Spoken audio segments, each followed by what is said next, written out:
Buenos días.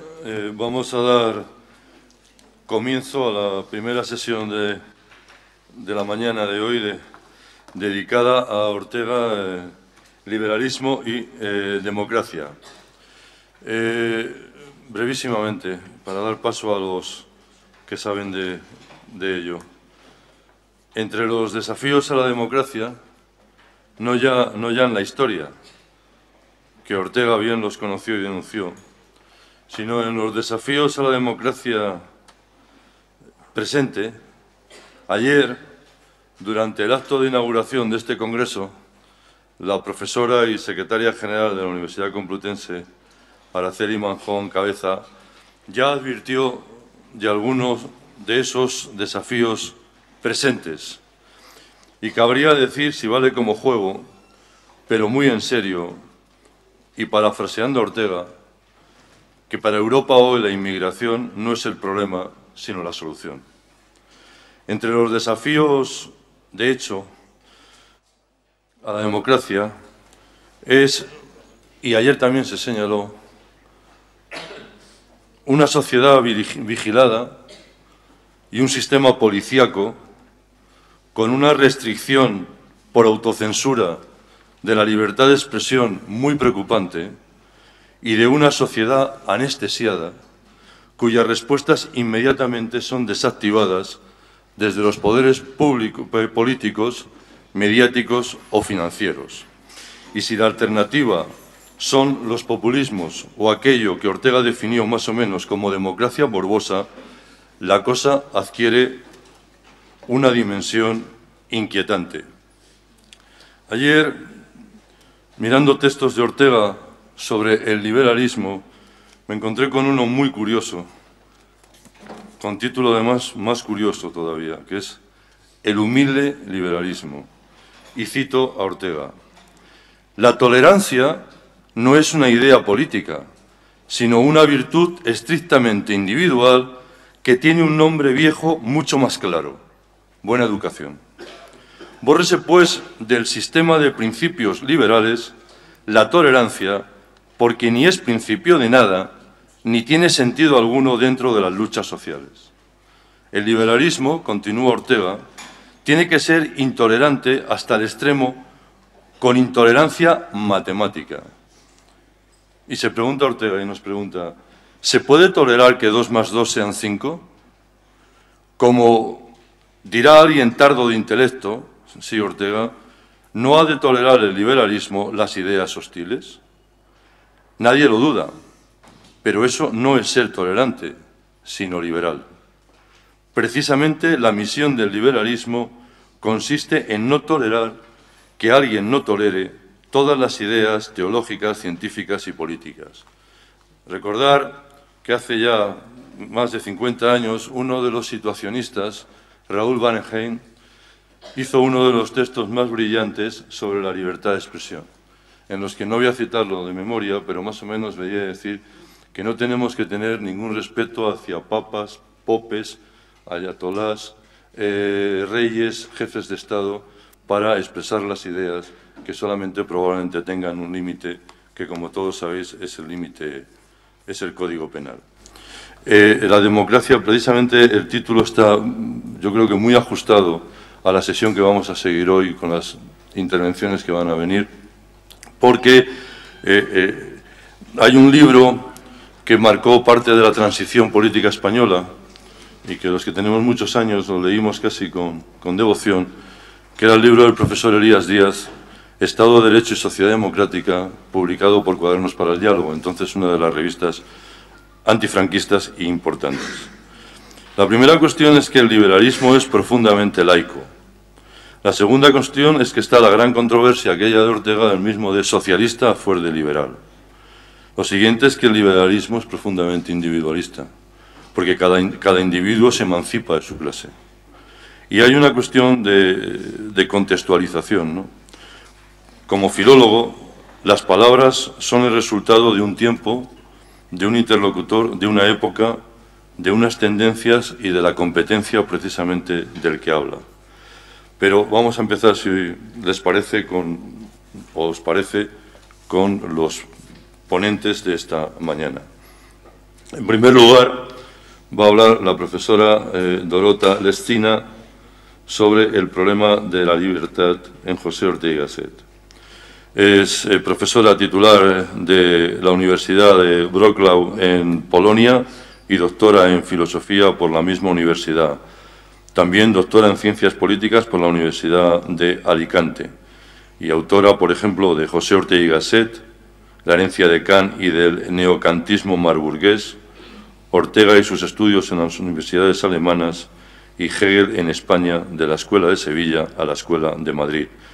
Es habitual colaboradora de la revista de estudios orteguianos y además es traductora de unos ensayos de Ortega al polaco, como por ejemplo Kant, Reflexiones del Centenario. Tiene la palabra la profesora Lescina. Muchas gracias.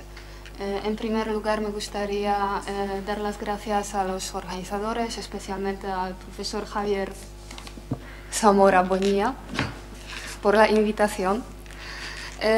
Aunque el eje de ese congreso es el pensamiento político de Ortega con especial atención al problema de la democracia y del liberalismo, somos conscientes de que estas cuestiones tienen su fuente en la filosofía del autor madrileño, especialmente en su metafísica entendida como analítica de la realidad radical de la vida, y por este motivo decidí dedicar mi ponencia al problema originario, o sea, filosófico, metafísico, del que emano tanto la reflexión orteguiana sobre la democracia como sobre la política en general, es decir, al problema de la libertad.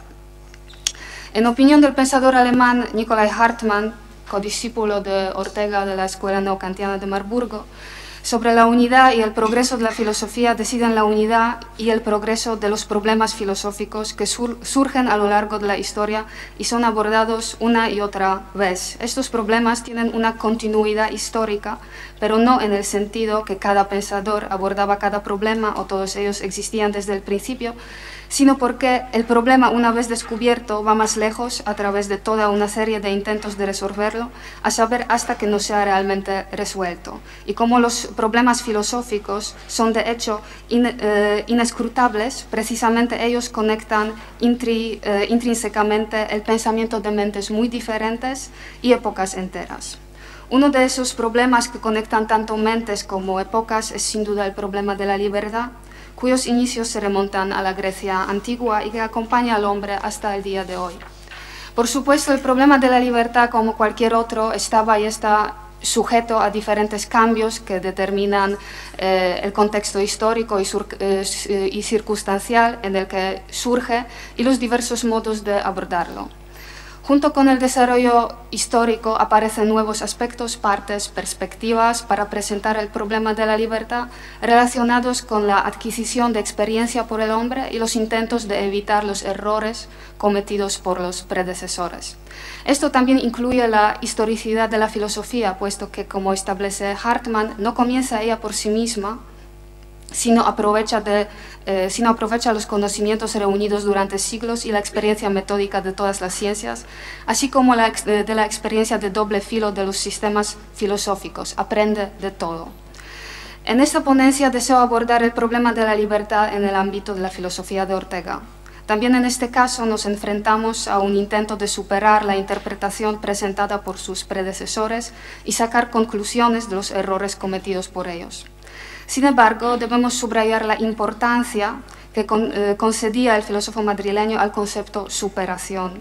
No significa una ruptura o un rechazo del pasado, sino su negación y conservación simultánea.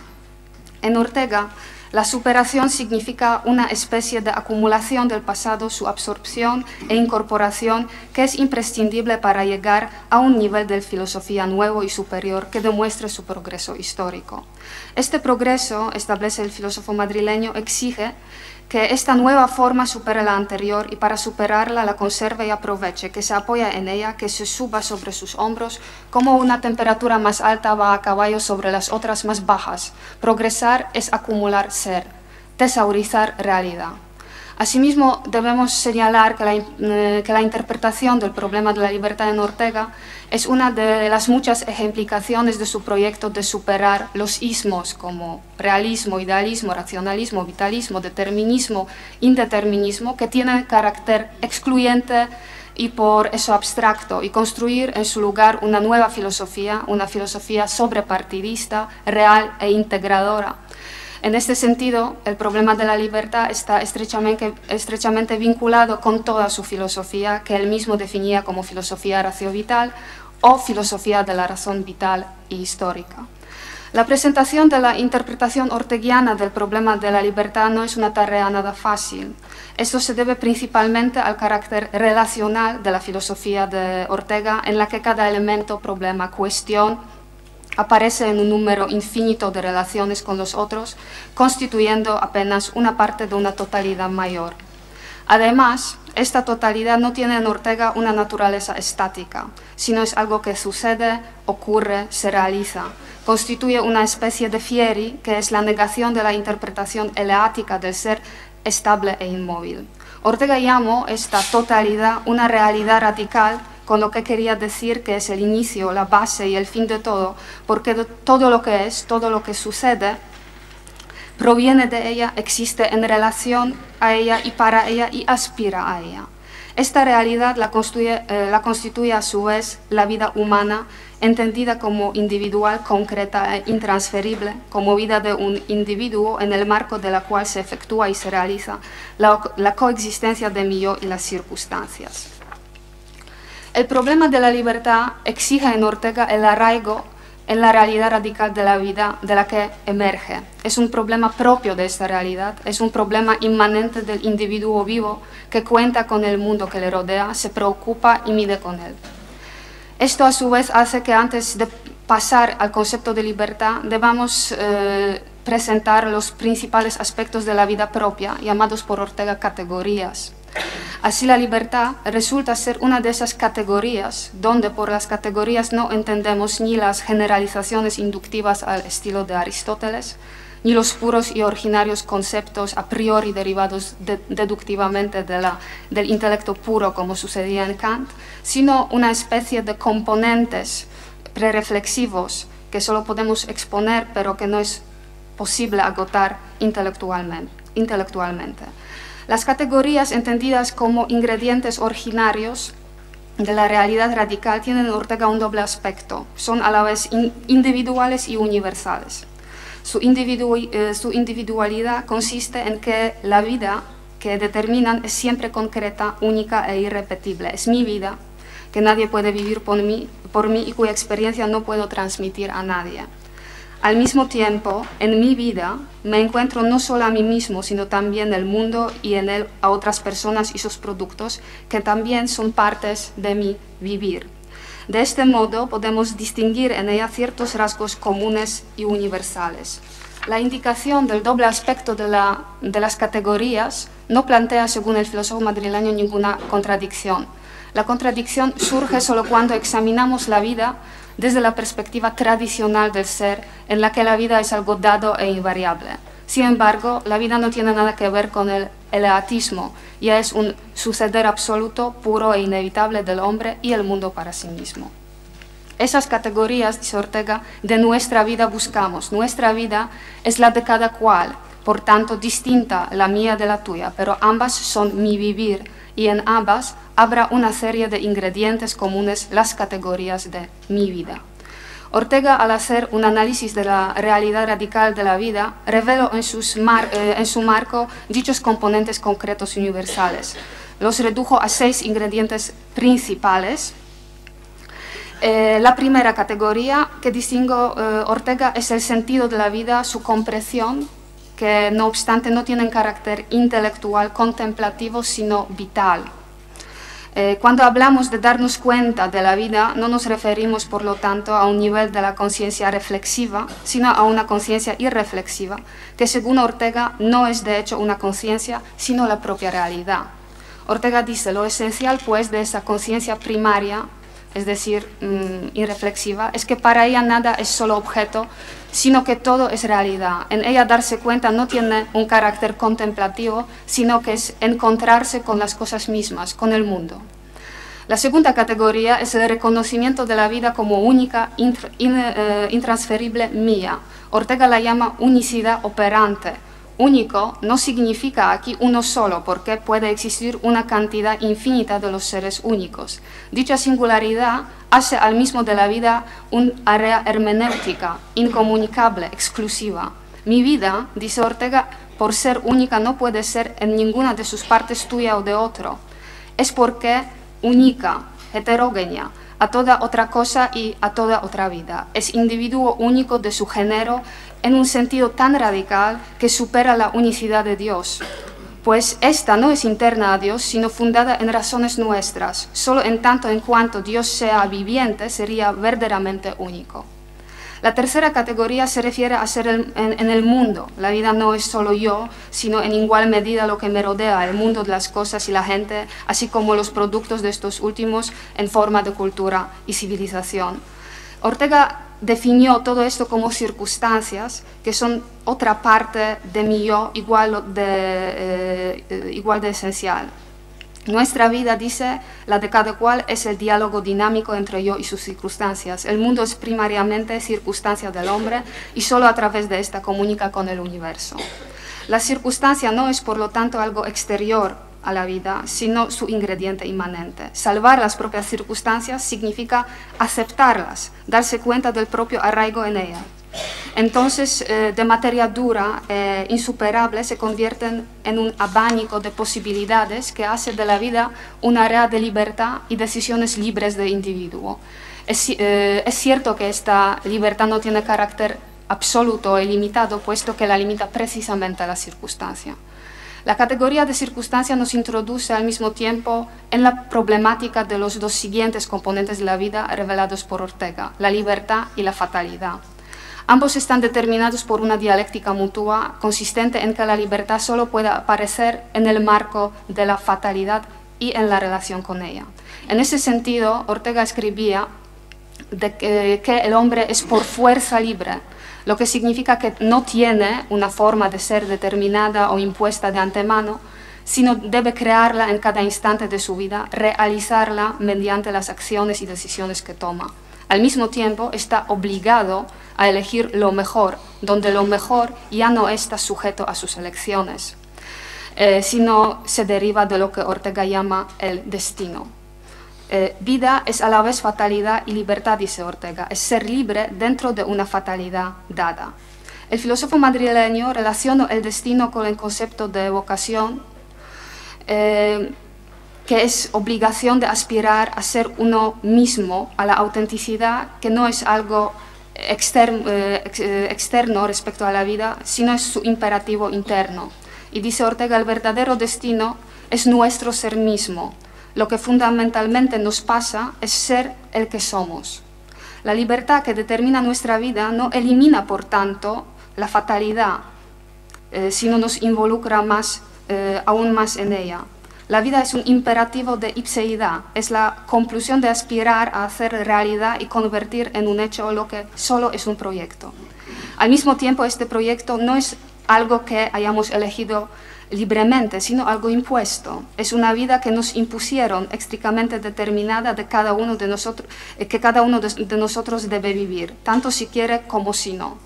Somos nuestro destino, dice Ortega, somos proyecto irremediable de una cierta existencia. En cada instante de la vida notamos si su realidad coincide o no con nuestro proyecto y todo lo que hacemos lo hacemos para darle cumplimiento.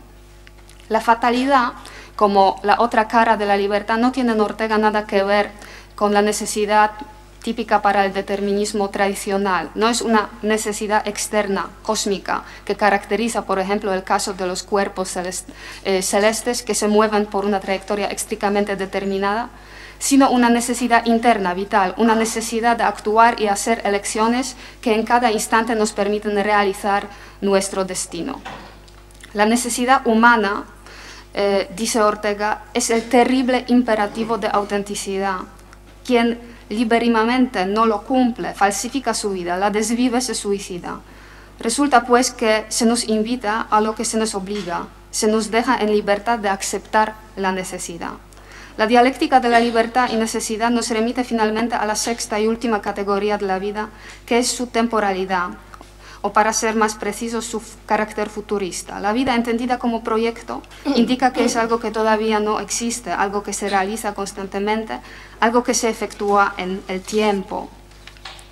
El tiempo de la vida humana se abre a lo que todavía no ha sucedido y en base de ello descubre lo que hay y lo que hubo. Nuestra vida, dice Ortega, es ante todo toparse con el futuro. No es el presente o el pasado lo primero que vivimos, no. La vida es una actividad que se ejecuta hacia adelante y el presente o el pasado se descubre después en relación con ese futuro. El carácter futurista o la apertura de la vida al futuro también hace que tengan prioridad en ella tales actos como querer, preferir, anhelar, desear. Solo secundariamente entren en juego los actos sensu stricte intelectuales que sirven ante todo para elaborar métodos que permiten hacer realidad nuestras preferencias. En ese sentido, Ortega considera la razón no una realidad autónoma y originaria, sino la función práctica de la realidad única y auténtica que es la vida humana, la vida de un hombre concreto que se mide con su circunstancia. La inscripción de la libertad en el marco de la necesidad y fatalidad y la muestra de la tensión recíproca entre ellas no se podría justificar sin hacer una revisión simultánea del principal problema ontológico, el problema del ser. En esta área, ante todo, había que superar su planteamiento tradicional en el contexto de la pregunta sobre quién es el hombre. Y dice Ortega, si yo preguntase con urgencia y rigor al que me lee, ¿quién es usted? ¿Quién es ese a quien al hablar llama usted mismo yo y que tiene además un nombre civil? La respuesta más próxima sería esta: yo soy mi cuerpo y mi alma, psique, conciencia o como se lo quiera dominar. Esta era la interpretación tradicional del ser humano que buscaba en el hombre su realitas y lo presentaba como un cierto tipo de cosa. Podía ser una cosa física, psíquica, pensante, consciente de sí misma, dotada de alma, pero siempre de algún modo estable y de antemano determinada. El hombre, entendido de este modo, poseía cierta naturaleza, esencia, sustancia, era algo que es en sí mismo, donde dicho es tenía carácter estático, duradero e invariable. Ortega llama a esta interpretación del ser el atismo e intenta superarla. Para él, considerar al hombre una cosa, ya sea espiritual o física, es expresar mitos, a lo sumo hipótesis plausibles, pero nada más. Por eso hay que aprender a liberarse de la idea tradicional que nos arrastra a hacer consistir siempre la realidad en alguna cosa, sea corporal o sea mental. El yo de que habla el lector en casi todas sus frases, dice Ortega, ni es materia ni es espíritu, es algo previo a todas esas preguntas teóricas. Es sencillamente el que tiene que vivir una cierta vida. La vida, a su vez, tiene carácter dinámico, variable, sucede, no hay nada dado en ella, aparte del propio hecho de la vida. Todo es una era para el hombre, incluido su propio ser. Es como escribía sobre el hombre Ortega, algo radicalmente plástico, capaz de ser esto y lo otro, y así sin límites. Para hablar del ser del hombre tenemos que inventar un concepto de ser no eleático, como se ha inventado un espacio no euclidiano. Este carácter de la vida dialéctico variado que se realiza requiere a su vez la elaboración de una lógica diferente a la tradicional. No puede ser una lógica basada en el principio de no contradicción y la identidad. En efecto, la vida al mismo tiempo es y no es esto y lo otro, y todo se produce en ella en un continuo movimiento y suceso. Por ese motivo Ortega empleó la filosofía de devenir del ser, haciendo de ella la base de su nuevo concepto del ser. El hombre, estableció, no es sino que va siendo esto y lo otro. Ese ir siendo es lo que, sin absurdo, llamamos vivir. No digamos pues que el hombre es, sino que vive. El método de esta de esta filosofía, de esta nueva filosofía del ser, es la dialéctica real, es decir, la que deriva del objeto pensado por nosotros, no del propio pensamiento. La vida es dialéctica porque es un todo móvil que deviene, y pensar en una idea, elemento, problema, cuestión nos lleva inevitablemente a pensar en otra. Todo en la vida aparece relacionado, y esta necesidad de relación, de síntesis que muestra nuestro pensamiento, tiene su fuente en la realidad, no en el sujeto racional que piensa en ella como querían Kant y los racionalistas. Igualmente se presenta la cuestión de la libertad. Tampoco ella aparece aislada porque es un problema de la propia vida. Por eso debemos observar las diferentes emanaciones de la libertad que aparecen en diversos planos en el contexto de toda la vida humana, porque ella es la única realidad radical. Podemos citar aquí como ejemplo la crítica orteguiana del liberalismo abstracto, basado en la exclusividad de la libertad y el lema libertad ante todo. Y dice Ortega, la libertad ante todo, yo no la deseo porque con ella sola no se hace nada, la libertad con todo. En otro lugar escribió, la libertad es una cosa que no se puede querer sola, como no se puede querer solo el perfil de una mujer sin la carne que lo sostiene. En resumen, en opinión de Ortega, la interpretación del hombre, no como aquel que es, sino aquel que deviene, que vive, es la única que justifica y fundamenta metafísicamente la existencia de la libertad. En efecto, si el hombre fuera algo estable, dotado de una esencia dada de antemano, no podría intervenir de ningún modo en su ser, no podría decidir sobre sí mismo. La libertad real, no abstracta ni hipotética, implica por lo tanto un ser privado de esencia, un ser plástico dotado de imaginación que le permite proyectarse a sí mismo de manera libre, pero no de cualquier manera. No podemos formar nuestra vida de cualquier manera porque estamos inscritos en el horizonte de nuestras circunstancias, en la necesidad de la que son emanación. Muchas gracias.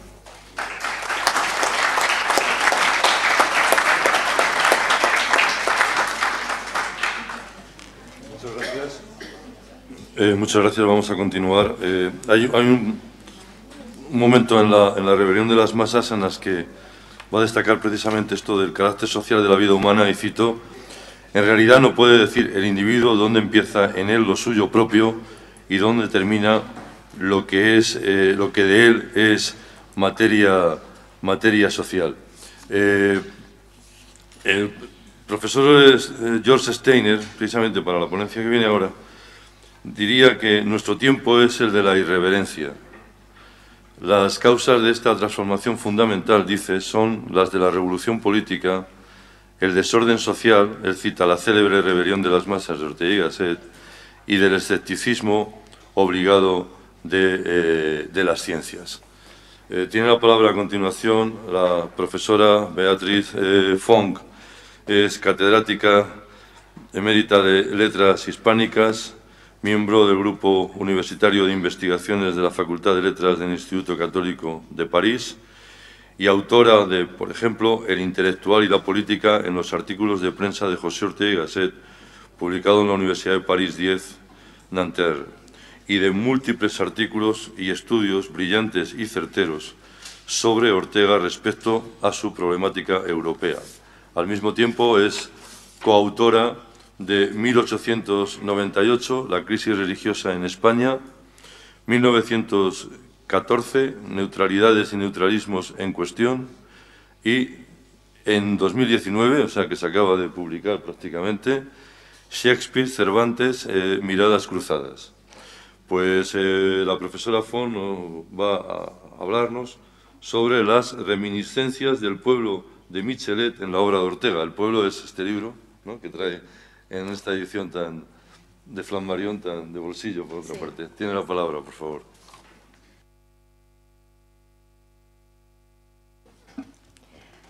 Muchas gracias, Fernando, por tu presentación, y muchas gracias a Javier Zamora y el conjunto de los organizadores del coloquio por haberme invitado a este coloquio para hablar de los desafíos de la democracia y hablar del tema respecto a Ortega. Y es verdad que invitar a una francesa para hablar de democracia casi es como un rito. Si miro el anuncio, la imagen del coloquio, que ha recogido los 3 colores de la bandera francesa. Entonces, gracias por haber, no sé quién ha concebido esta imagen, pero se le ha salido los 3 colores de la bandera. Total, pues hablar de Ortega desde este punto de vista, utilizando esta obra que a lo mejor los más jóvenes de ustedes no conocerán, porque Michelet es un historiador del siglo XIX y verdaderamente ha sido criticado por la escuela histórica, ha sido puesto de lado, y no tanto porque veremos que al final del cabo incluso la escuela de las Annales lo ha rehabilitado.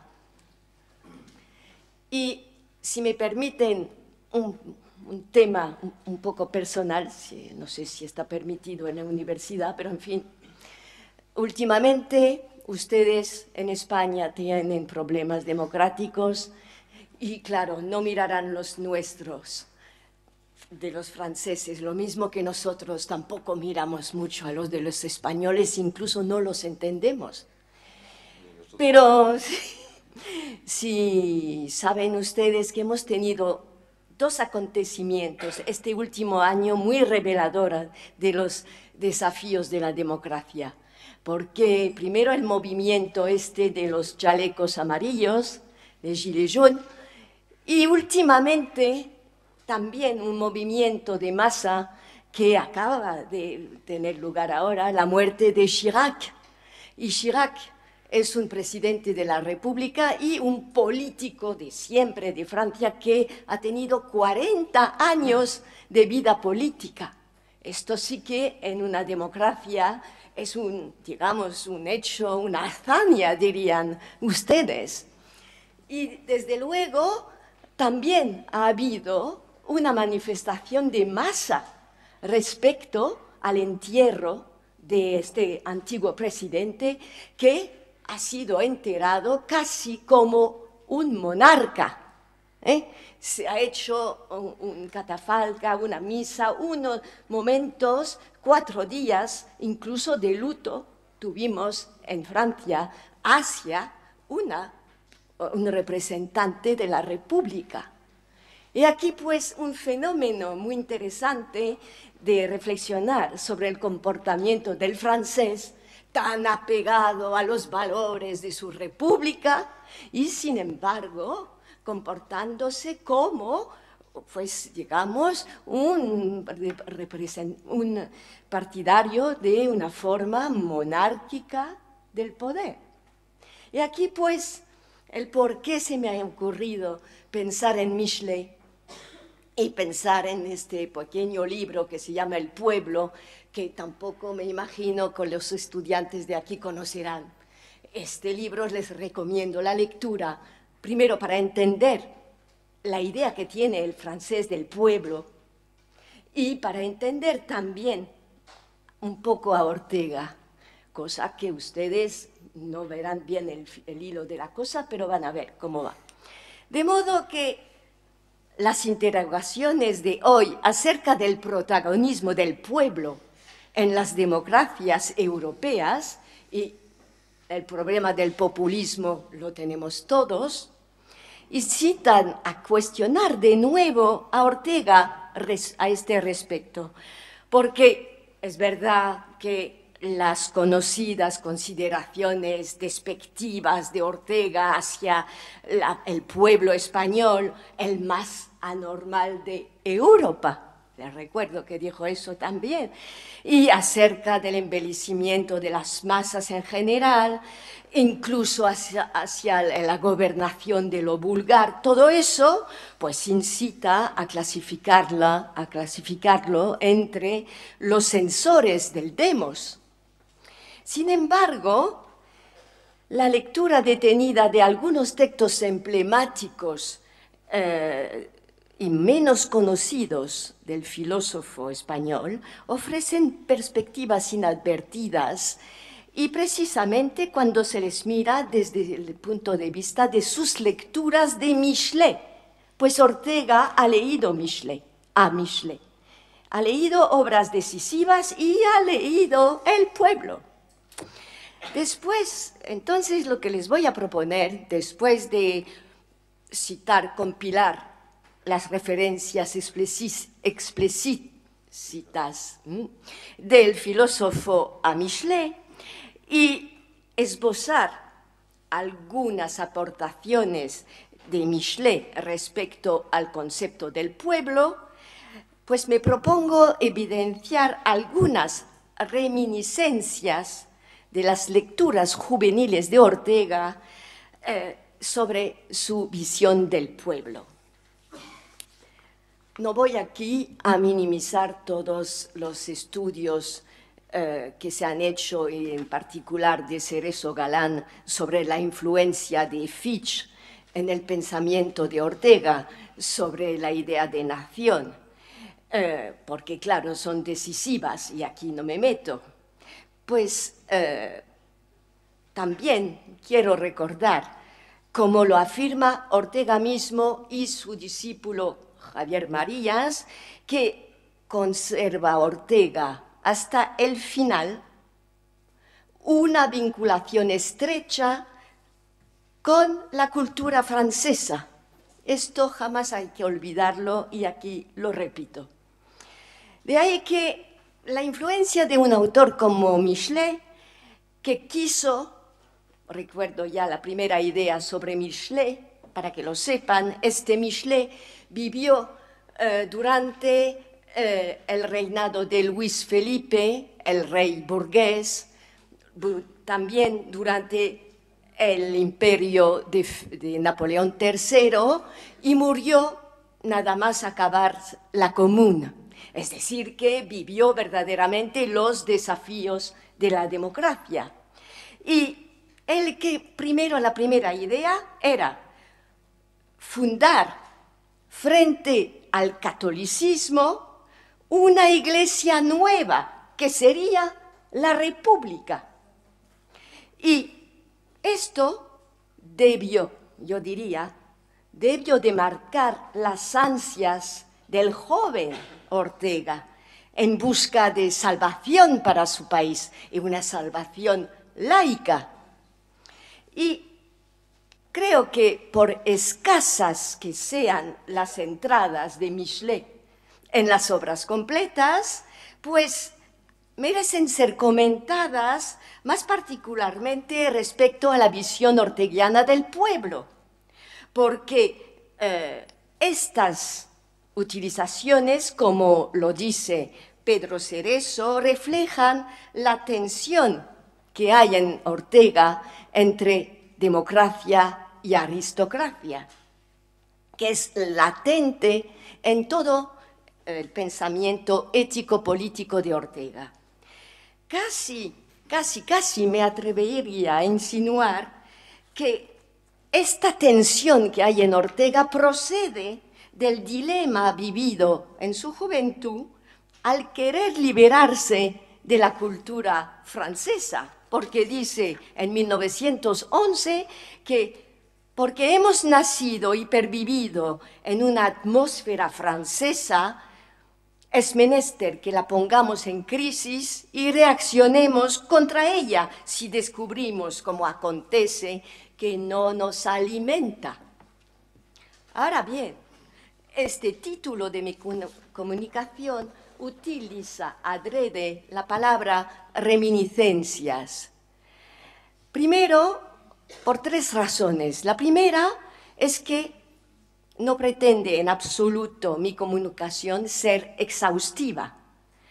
Primero, porque, en segundo lugar, al redactar mi comunicación me di cuenta que el tema merecía una investigación mucho más profunda que lo que voy a decir ahora. Y la tercera razón es que el término reminiscencia corresponde a mi tercer motivo, porque cuando miro que Ortega, cuando recurre a sus fuentes francesas, pues lo hace siempre como sin querer, como si se les ofreciesen a la memoria como una cosa que pasó que ya no tiene presentes y que sin embargo no tiene más remedio que ofrecerse a la memoria como fruto de una influencia inconsciente e inexcusable. Ahora bien, a la hora de examinar estas citas explícitas de Michelet en la obra de Ortega, debemos reconocer que son muy escasas y, sin embargo, bastante significativas a lo que llamaría la presencia subterránea de la obra del historiador francés. Son 13 en total las entradas, pero se despliegan entre 1905 y 1950, es decir, a lo largo de toda su obra. Y excepto 3 citas, el conjunto de las citas abarcan el campo sociopolítico e histórico que se refiere al tema del compromiso entre individuo y colectividad, que es el tema de la democracia. Y aquí, entre estas últimas citas, solo hablaré de 2, porque no, el tiempo. La primera, recuerdo que la tesis de doctorado de Ortega se inspira de las obras de Michelet y se refieren oficialmente a Michelet. Esta tesis se titula Los terrores del año 1000, crítica de una leyenda. Es decir, que pretende Ortega aquí hacer una obra histórica para ser futuro profesor de metafísica. Y una investigación histórica donde pretende describir los usos de los grupos sociales y de las instituciones, destacar algunas figuras, pero no describiendo sus hazañas públicas, sino sus hazañas privadas e espirituales. Y una vez expuestas todas estas cosas, pues mediante el método de Michelet, hacer la crítica de toda la historiografía hacia la famosa leyenda de los años 1000 y su consecución, es decir, el movimiento extraordinario humano y colectivo de las cruzadas. Y aquí, pues, una investigación que, a nuestro modo de ver, prefigura las futuras indagaciones del filósofo sobre el método y el papel de la historia en la constitución de una sociedad. Así es como Ortega, en 1904, que es la tesis de redacción de su tesis, pues descubre a través de un francés la necesidad de fundar en la observación histórica, sociológica y psicológica colectiva la solidaridad del presente con el futuro y, sobre todo, descubrir el grado de conciencia colectiva que existe cuando se describe un movimiento extraordinario que ha sido recuperado por una leyenda, que es lo que hizo Michelet cuando habló de la Edad Media. Esto respecto a la primera cita de Ortega. La segunda, la más decisiva a mi modo de ver, y donde tendré que hablar un poco de Michelet, es que en 1908, es decir, Ortega ya lee alemán, cosa que en el 4 no sabía alemán. Lee alemán, se empapa de la cultura alemana y vuelve a España decidido a hablar de la cultura alemana. Sobre todo, ustedes saben que 1808 es una fecha clave, entre 8 y 10, del primer compromiso político de Ortega. Y resulta que precisamente al volver de Alemania, constituye su primer semanario que se llama Faro, donde pretende él expresar su nuevo liberalismo. Y allí, en el segundo número de la revista, presenta una sección titulada, escuchen bien, Antología de un ciudadano. Antología de un ciudadano. ¿Y qué es lo que propone como primer texto de la antología? Pues es el Banquete de la vida suficiente, escrita por Michelet.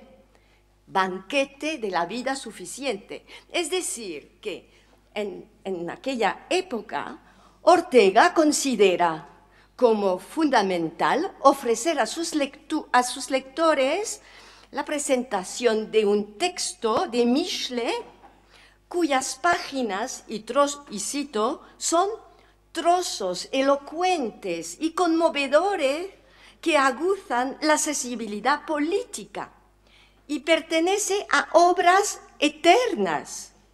Y además reivindica el lirismo de su autor, el cual ha encubierto para muchos la profundidad de su espíritu. Y así escribe: como la flora esplendorosa de las novelas caballerescas cela la boca de las cimas. Y aquí un estilo muy florido que también utiliza Michelet, gran escritor del siglo XIX. Y también sigue, y van a ver lo que dice, la tosca claridad, la falsa continencia, el aparente realismo a la inglesa de Taine han oscurecido 40 años la figura magnífica del cantor del pueblo, y es claro signo de que al idealismo político resurge la reivindicación de Michelet, que con la nueva cintura se inicia. Estamos en marzo de 1808 y sabemos que Ortega entabla con una serie de polémicas, compromisos decisivos, y recientemente ha hablado del liberalismo como que un sistema que tenía los valores éticos del socialismo, que no es una idea, sino un instinto. Eso es el fondo de la reforma liberal que él está promoviendo. Y en efecto, en su periodo de mayor acercamiento al socialismo, pues ya conocemos el protagonismo ético y cultural que el joven filósofo quiere atribuir al Partido Socialista Español. Entonces es cuando quiere Ortega llamar la atención de sus lectores sobre un texto de Michelet, y este texto del Banquete de la vida suficiente es un texto situado en los años 50, bajo el imperio de Napoleón III, después del fracaso de la revolución que ha habido en 1848 en Francia, y después de la escritura del pueblo, que es anterior a la revolución de 48. Y este banquete podemos decir que es como el postfacio del pueblo. Es como un decir que no lo hemos perdido del todo. Hay que fundarse en la esperanza. Y la gran esperanza que hay que tener para el futuro es la fraternidad de todos unidos hacia la famosa república. Allí está Michelet. Allí está predicando de nuevo a sus huestes, pues para que no pierdan la esperanza. Y Ortega utiliza este texto precisamente para encauzar a sus oyentes para que no pierdan la esperanza y sigan construyendo y esperando un nuevo mundo. Ahí está pues una idea del banquete. Y este banquete, pues claro, como les dije, es el postfacio del pueblo. ¿Y qué nos dice Michelet? Algunas líneas en el pueblo. Pues es un librito que Michelet concibe un año antes de escribir la historia de la Revolución Francesa. Y allí, ¿qué es lo que se propone? Redactar el Evangelio de la República. Y aspira a la conjunción de una reforma mental y política de su país mediante la educación del pueblo. Y dice a Edgar Quinet, ¿qué le dice? Ce livre est plus qu'un livre, c'est moi-même.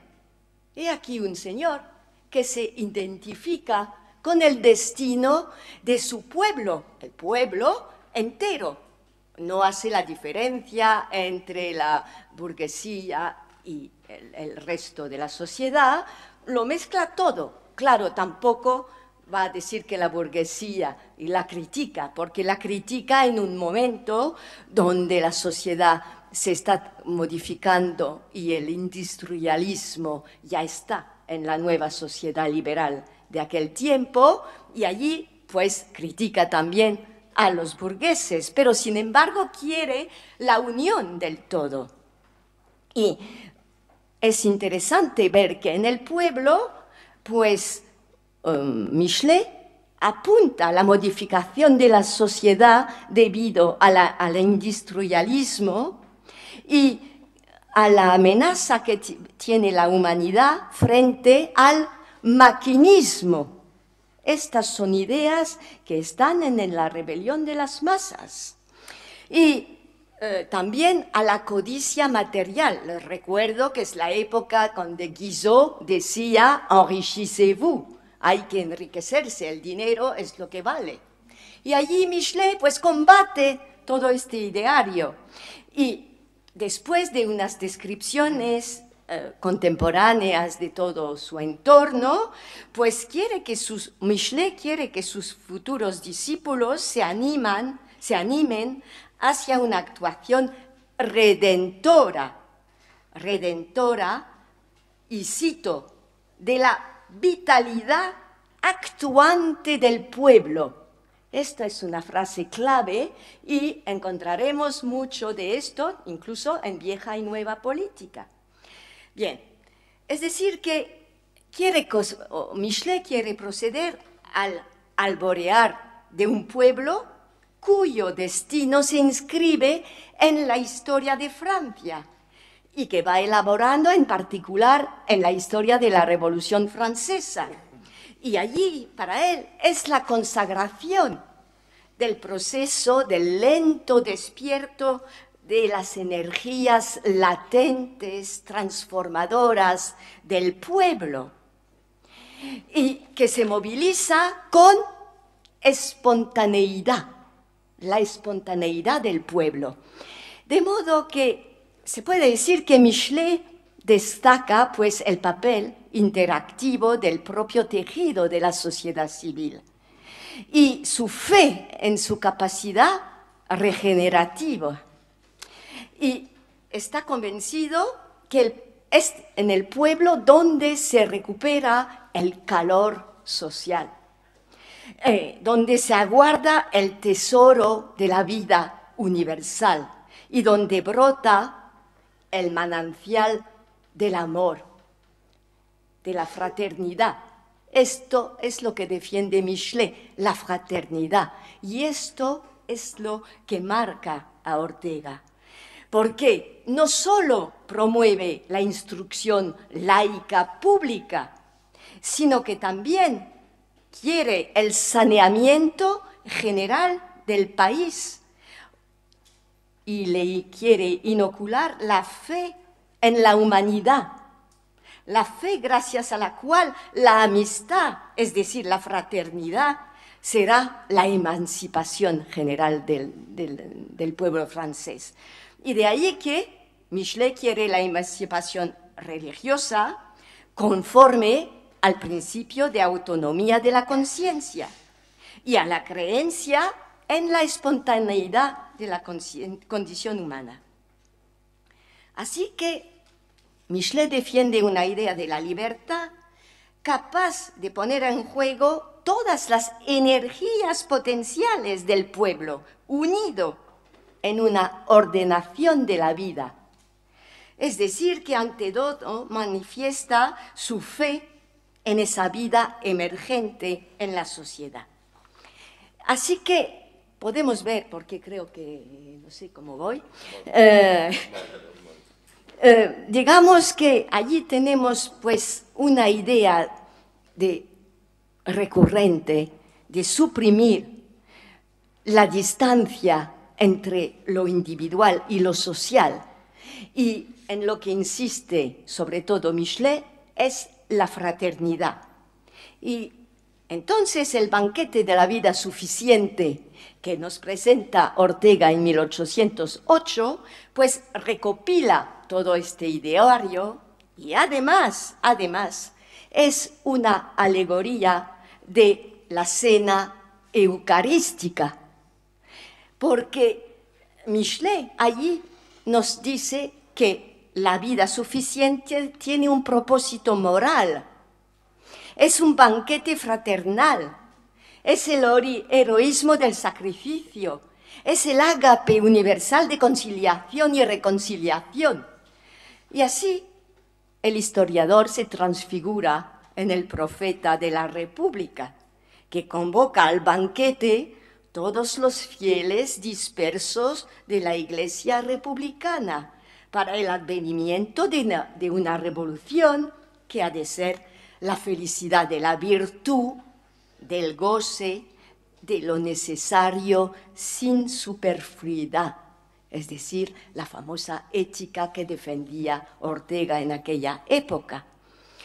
No voy a citar todo, pero debo decir que es aquí una fuente particularmente relevante de lo que va a inspirar las conferencias de Ortega entre 1908 y 1910, porque allí les recuerdo que Ortega, por ejemplo, en Pedagogía Social, como programa político, reclamaba una teología social, una teología democrática, es decir, una secularización del ideario religioso cuyo vocabulario sigue alimentando su discurso.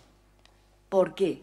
Pues porque necesita también Ortega una inspiración carnal, de resonancia, nos dice, humana y noble, y necesita poder concretizar un pueblo, porque nos dice, es una comunión de todos los instantes, en el trabajo, en cultura. Un pueblo es un orden de trabajadores y una tarea. Un pueblo es un cuerpo innumerable dotado de una única alma.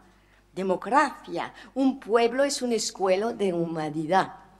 Así es como el lenguaje eucarístico que usa Michelet se le pasa a Ortega, y les invito a que lean todos los textos de aquella época, porque verdaderamente Ortega recurre también al banquete eucarístico de Jesús para hablarnos de la santidad del Partido Socialista y de la santidad futura que podría ser la futura sociedad que él espera. De modo que estos escritos, también ustedes me van a decir que no tienen nada que ver con los escritos de madurez de Ortega. Y también porque no muestran que crea él verdaderamente en la potencialidad emancipadora del pueblo.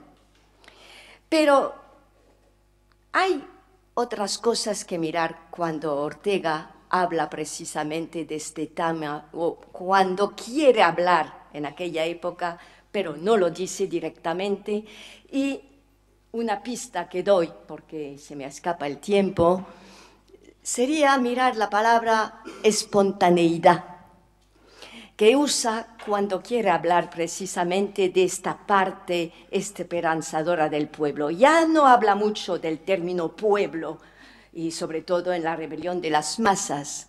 Ahora, hay que pensar también, hablar de la rebelión de las masas, yo creo que jamás hubiera puesto Ortega como título la rebelión del pueblo, para describir el fenómeno sociológico que describe en su libro. Así que allí son las masas, no el pueblo, porque el pueblo sigue existiendo, a pesar de todo, en esta famosa espontaneidad de la cual hablaba Michelet y de la cual va a seguir hablando, sobre todo cuando se compromete con la República. Como allí sabemos los desencantos de Ortega respecto a la República, pero siempre que quiere explicar el porqué de su compromiso y guardar alguna llama de esperanza, es cuando nos habla de la espontaneidad. Y nos habla precisamente de ¿qué? De la espontaneidad de nuestro pueblo. De nuevo hace parte el pueblo de su propia comunidad. Y haré dos citas y me quedaré allí.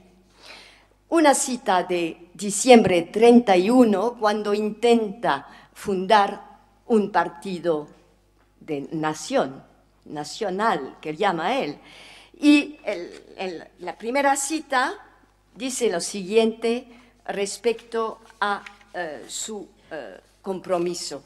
Dice: yo he venido a la República, como otros muchos, movidos por la entusiasta esperanza que por fin, al cabo de centurias, se iba a permitir a nuestro pueblo, a la espontaneidad nacional, corregir su propia fortuna, regularse a sí mismo, como hace todo organismo sano, rearticular sus impulsos en plena holgura, sin violencia de nadie, de suerte que en nuestra sociedad cada individuo y cada grupo fuese auténticamente lo que es, sin quedar por la presión de nadie o el favor de deformada su sincera realidad. Esto dice en 31, cuando ya ha perdido bastantes ilusiones. Y no hablemos de lo que sigue afirmando en el 33, cuando ya ha dejado toda actividad, pero se permite comentar la llegada de la derecha a la República en 1933. Y allí dice lo siguiente: la República surgió con la sencillez, plenitud e indeliberación con que se producen los fenómenos biológicos, con que en mayo brotan las hojas por las ramas del olmo y engorda la espiga sobre la caña. La ingenuidad de estas imágenes geórgicas no es inoportuna, porque un pueblo tan campesino como el español suele moverse en la historia dirigido por un instinto vegetal. La República, en efecto, no fue traída, entre comillas, por nadie, sino que sobrevino espontáneamente en los españoles, en todos los españoles, inclusive en los monárquicos. Y aquí una tesis que no hubiera rechazado el historiador de la Revolución Francesa, que se llama Jules Michelet. Gracias.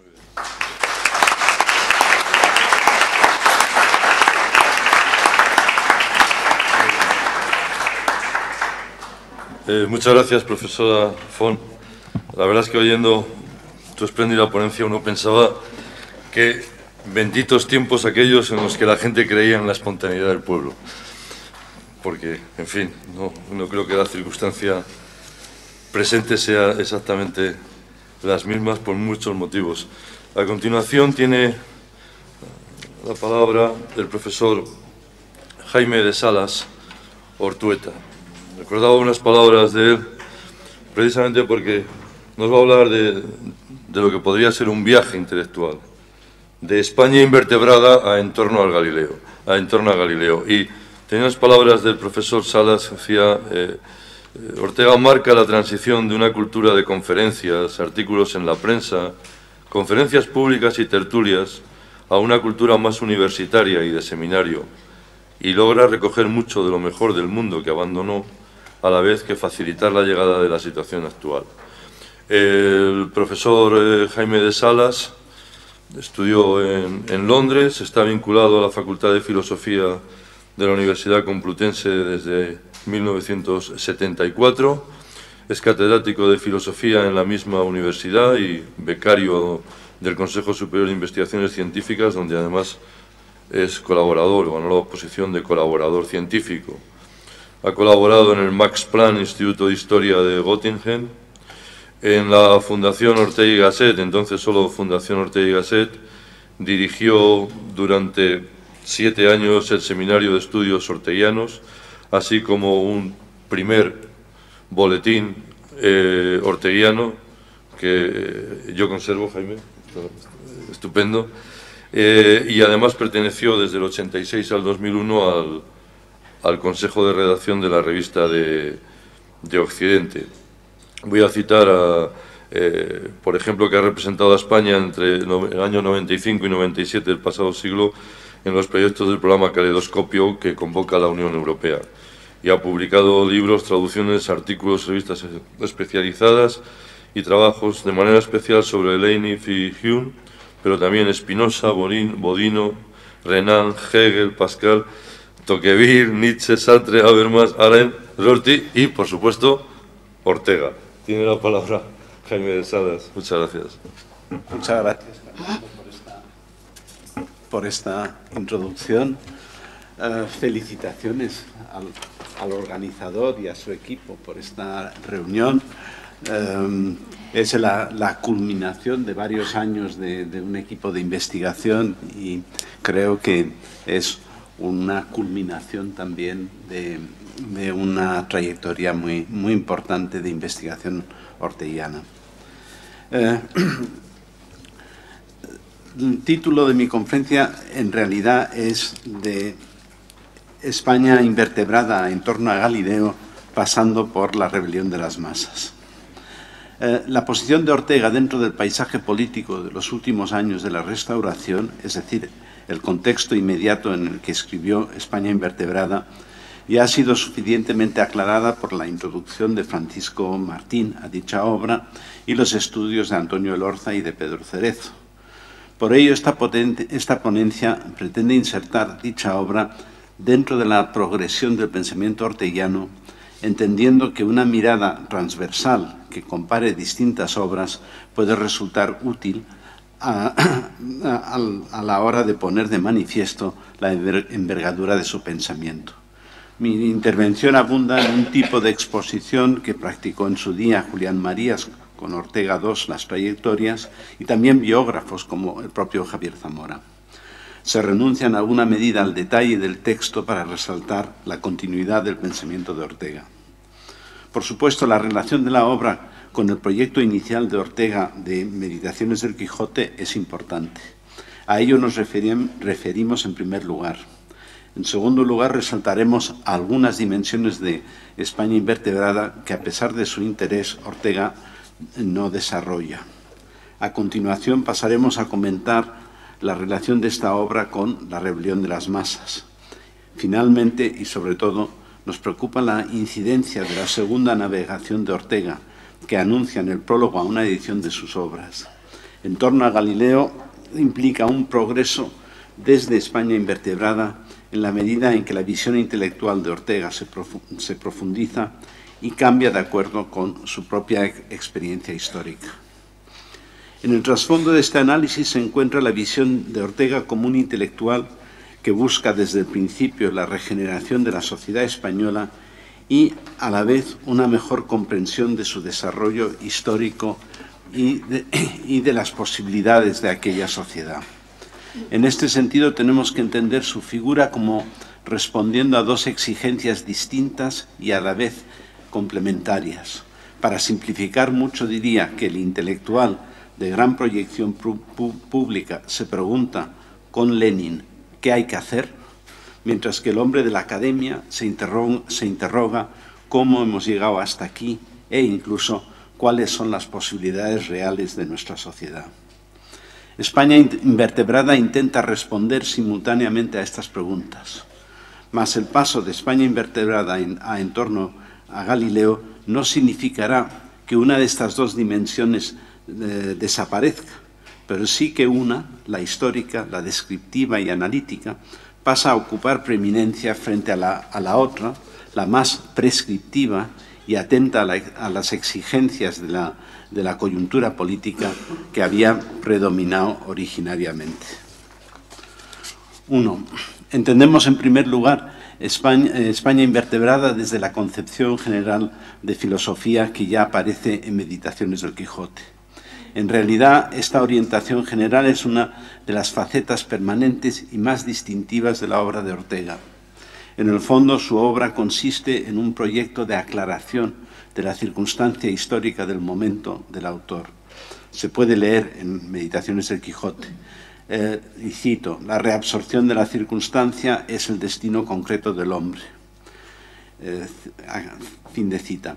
Aunque el término salvación va adquiriendo nuevos sentidos a lo largo de su trayectoria, se mantiene la noción de una actividad teorética que permite al autor y al lector situarse dentro de su mundo. En ese sentido, España invertebrada podría haber sido una más de las salvaciones que Ortega planeó cuando redactó Meditaciones del Quijote.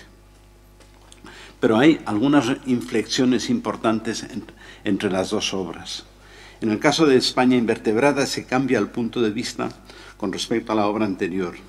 No se parte de la necesidad personal de reabsorber la circunstancia y de perfeccionar la perspectiva del sujeto, sino más bien ahondando en la experiencia cotidiana del lector como miembro de una comunidad, se apunta a la conveniencia, incluso a la necesidad de que ésta esté presidida por lo que Ortega llama un proyecto sugestivo de vida en común.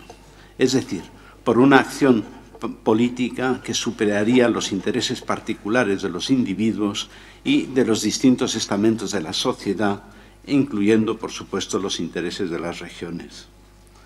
El trabajo de Ortega es un caso de una prepolítica, es decir, de la definición de las condiciones que se han de dar para que haya política de una forma efectiva.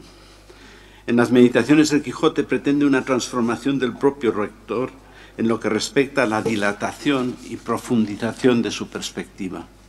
En España invertebrada se busca una transformación de la política existente al destacar lo que sería fundamental, la necesidad de un proyecto efectivo para la propia comunidad.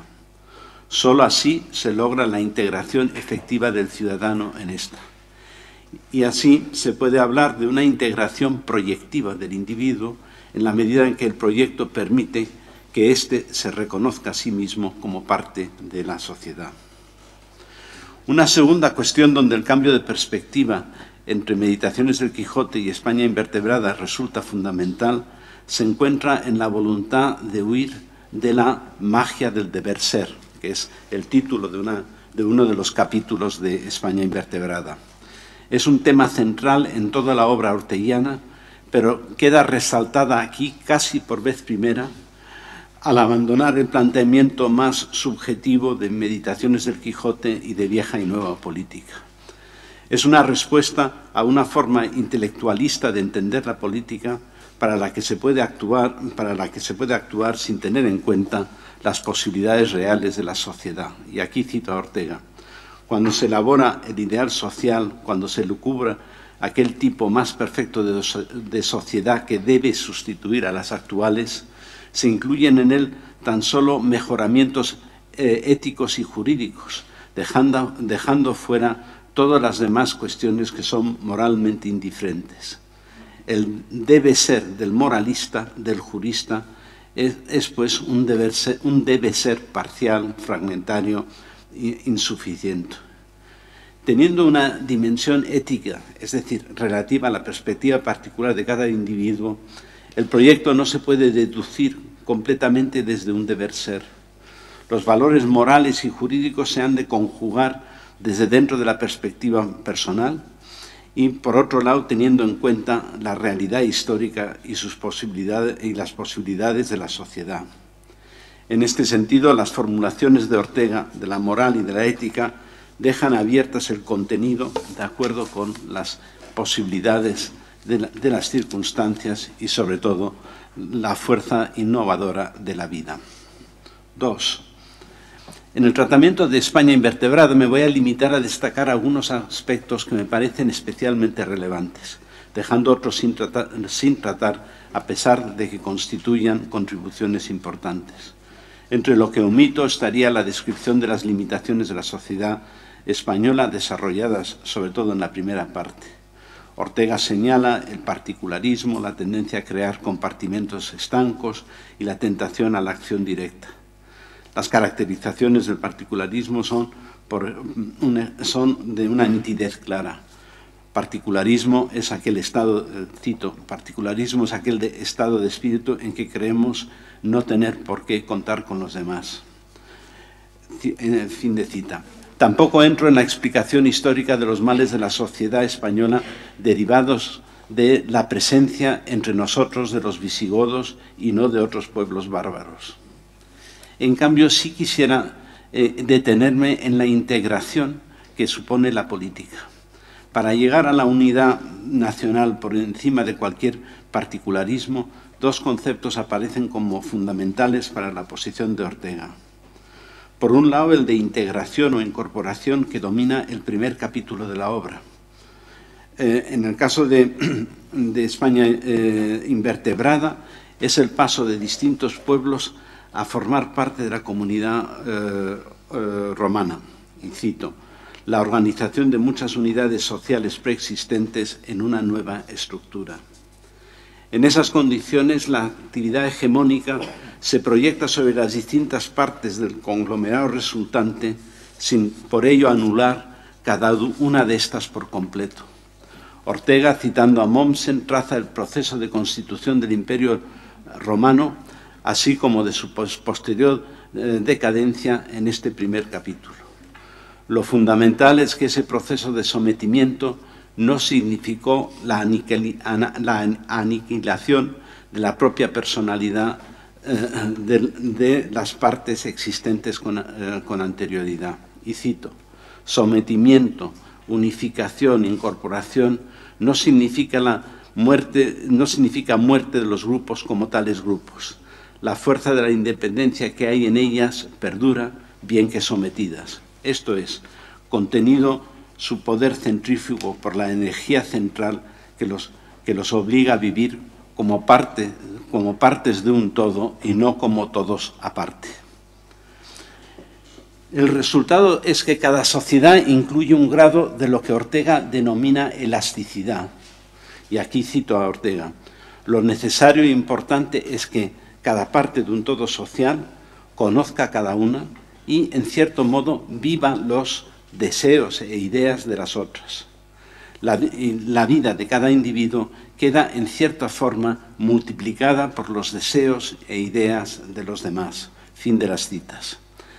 Se trata de un conocimiento mutuo, pero además de una condición por la que en algún grado se vive conjuntamente por encima de la vida personal o la vida de los grupos a los que de manera inmediata se pertenece. El término elasticidad, tiene poco recorrido en el pensamiento posterior de Ortega. En parte ello puede deberse a que se sustrae a la relación cardinal entre ideas y creencias que se concreta en las crisis históricas, o en la valoración de la presión de los usos en la vida social, o incluso el concepto dialógico de la intimidad que aparece en el hombre y la gente, como expresión de personas en su irreductibilidad. Pero bien podría tener un sentido.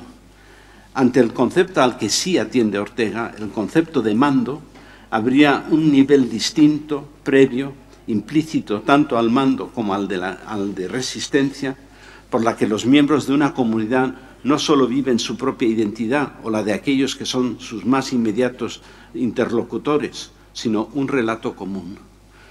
El concepto de elasticidad abunda en la realidad de la comunidad en el sentido de Benedict Anderson de comunidad imaginaria. La esfera pública no es solo un ámbito de información, discusión y de deliberación, sino un verdadero topos donde el sujeto convive con los demás hasta el punto de sentirse enraizado en él. Pero también es importante preguntarse por la razón de la aceptación del proyecto. Y para ello habría que acudir a la distinción entre minoría y masa, que tiene antecedentes importantes en la obra de Ortega y que constituye un punto de referencia central de la rebelión de las masas. La minoría tiene que mandar sobre la sociedad proponiendo o incluso encarnando ideales de excelencia que estarían implícitos, esto es muy importante, estarían implícitos en los proyectos. Así, cito a Ortega, una noción es una masa organizada, estructurada por una minoría de individuos selectos. Fin de cita. Pero ese mundo requiere tanto que la minoría adquiera conciencia de su papel y se incline por ejercerla, como que la masa acepte y siga las propuestas de la minoría. Y para Ortega el peligro es que haya tanto masas indómitas como minorías desertoras de sus tareas históricas. 3. A la hora de pensar en la continuidad de las tesis principales de España invertebrada, la rebelión de las masas constituye el siguiente paso importante en el itinerario de Ortega. La visión de Ortega de la vida política sigue apoyándose en la acción de las minorías, pero la perspectiva cambia, al tratar un problema que ya es específicamente europeo. No se trata solo, ni principalmente, de la regeneración de la sociedad española. Desde el principio de su carrera, Ortega era partidario de lo europeo, hasta el punto de que termina su conferencia, que acaba de citar la profesora Funk, la pedagogía social como programa político, manteniendo que, y es una cita bien conocida, España es el problema y Europa es la solución. Se trata, desde luego, más específicamente de los grandes valores de la cultura europea, que la cultura europea ha consagrado, relativos a lo bueno, lo verdadero y lo bello, y no a un país europeo en particular. Su temprana lectura de Nietzsche, la experiencia traumática de la Primera Guerra Mundial, el éxito de la decadencia de Occidente de Spengler, cuya traducción española llegó a prologar, indica que su europeísmo era un europeísmo discriminado desde el principio, aunque sobre todo Ortega atienda a la realidad que tenía a la mano, la realidad de España. Para valorar las innovaciones de la rebelión de las masas, de nuevo tenemos que volver a Meditaciones del Quijote. El método de la salvación de la circunstancia que preconiza asocia explícitamente la circunstancia particular del individuo con la salvación. Así dice, hemos de buscar para nuestra circunstancia, tal y como ella es, precisamente en lo que tiene de limitación, de peculiaridad, el lugar acertado en la inmensa perspectiva del mundo. Y sigue el célebre texto con: mi salida hacia el universo se abre por los puertos de Guadarrama o el campo de Antígona. Este sector de la realidad circunstante forma la otra mitad de mi persona. Solo a través de él puedo integrarme y ser plenamente yo mismo. No hace falta que siga, que ya todos lo hemos oído más de una vez. No se debe entender este texto como reflejando una voluntad de contribuir a la cultura del lugar sin más. Por el contrario, Meditaciones del Quijote es concebido como una obra progresista. Las salvaciones pretenden aportar al nivel del país y hay un esfuerzo explícito por no abundar en posiciones tradicionales. Es célebre la afirmación de Ortega, y cito: la muerte de lo muerto es la vida. Fin de cita. Por ello, la perspectiva mediterránea, tal y como se presenta en la meditación preliminar, ya no vale para Ortega. Efectivamente, el verdadero esfuerzo que propone este texto es la integración de los conceptos que, por otra parte, la cultura europea ha consagrado a la propia perspectiva del lector. A la hora de determinar cuáles son estos conceptos que deben regir la sociedad española, parece tratarse de principios como los que defiende en El tema de nuestro tiempo. Serían valores admitidos socialmente que habría que aplicar a la vida del momento al integrarlos en la perspectiva particular de cada uno. Y en este sentido, la meditación preliminar parte de la voluntad de que dichos objetos articulan la perspectiva común. En este sentido, la propuesta de un proyecto sugestivo de vida en común se puede apoyar desde dichos valores, que en principio no serían patrimonio de ninguna sociedad en particular, sino realizados en cada país de manera variable. Y cito un texto anterior de Ortega, pero que es muy apropiado aquí. Cuando postulamos la europeización de España, no queremos otra cosa que la obtención de una nueva forma de cultura, distinta de la francesa, de la alemana. Queremos la interpretación española del mundo. Fin de cita. El objetivo de Meditaciones del Quijote sigue siendo válido en España invertebrada e incluso en la rebelión de las masas.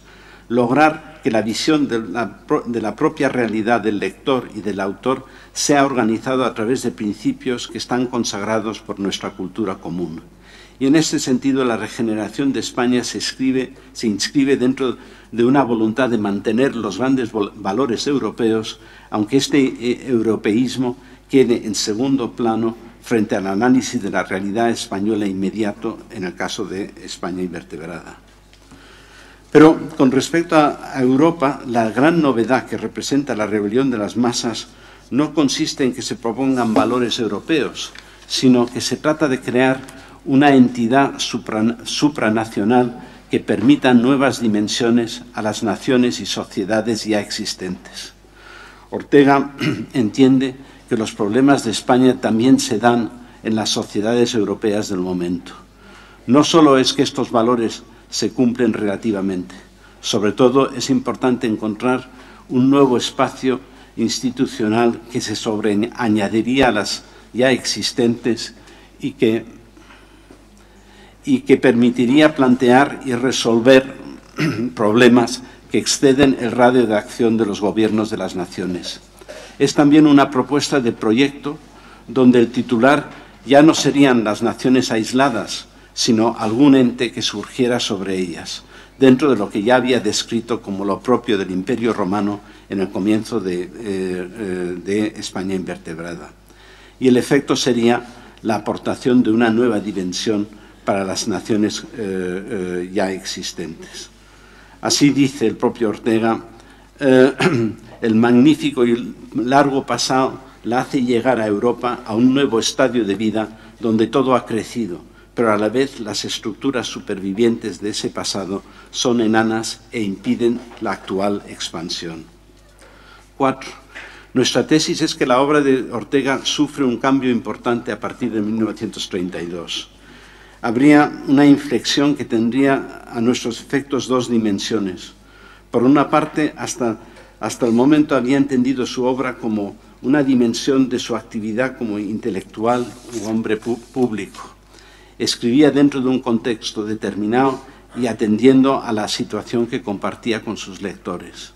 A partir de 1936, Ortega va al exilio y posteriormente a una emigración puntual, pasando muchas temporadas fuera de España hasta su muerte en 1955.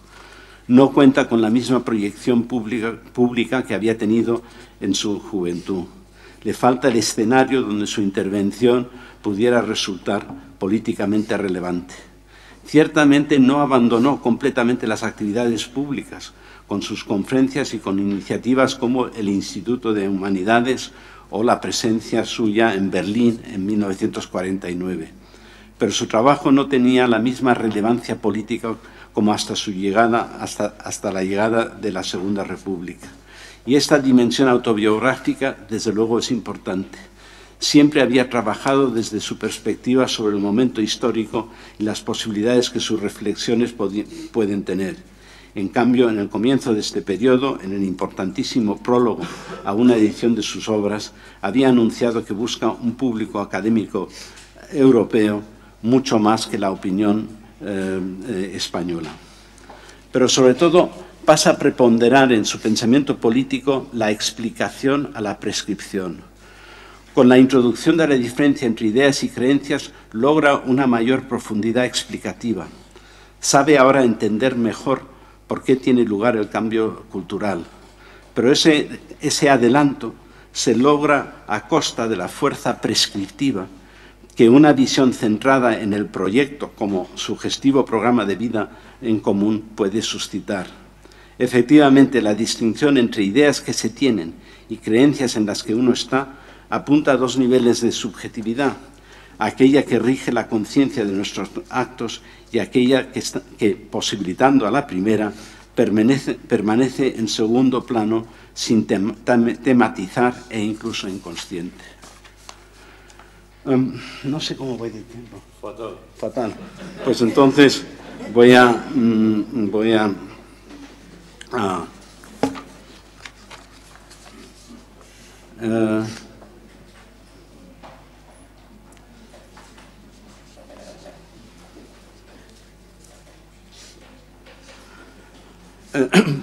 pues voy a ir terminando. Entonces, 5.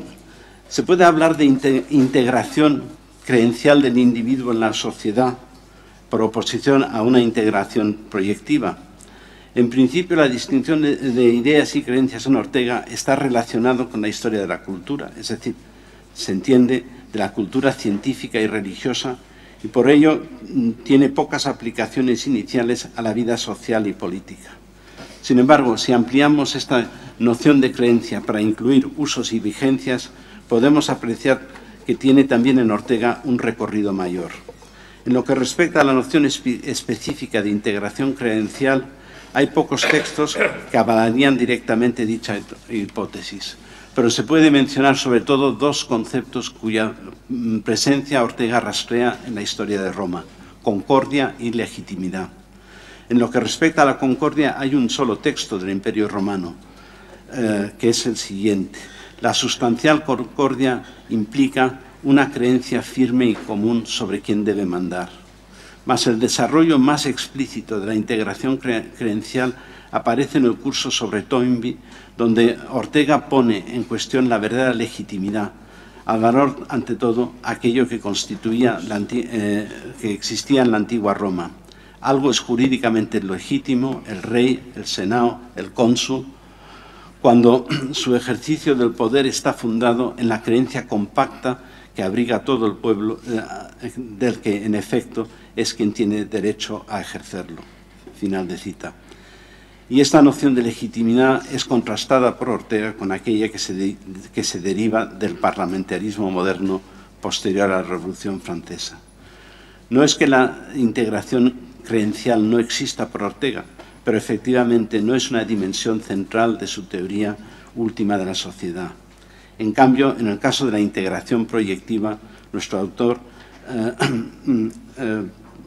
hace una propuesta que resulta efectiva dentro de la discusión que caracteriza los últimos años del régimen parlamentario de la Restauración.